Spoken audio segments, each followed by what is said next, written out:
Hey there, green thumbs, or should I say future green thumbs. If you've ever struggled with a garden that just won't cooperate or plants, chances are you're making at least one of these common mistakes.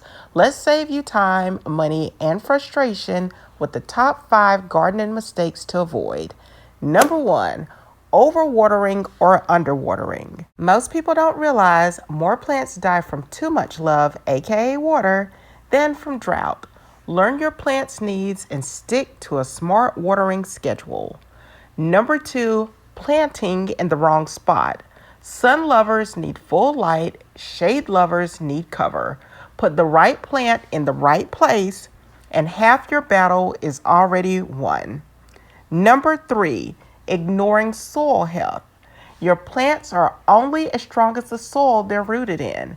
Feed your soil with compost and natural fertilizers and watch your garden come alive. Number 4, overcrowding. It's tempting to cram in a ton of plants, but they need breathing room. Good airflow keeps diseases away and gives your plants space to grow big and beautiful. And finally, skipping regular maintenance. Weeding, pruning, and checking for pests. It's all part of the rhythm. A little attention each week prevents massive problems down the road. So there you have it. Avoid these 5 mistakes, and you're well on your way to a thriving, beautiful garden or thriving, beautiful plants. Check out the links in the description box, and happy gardening.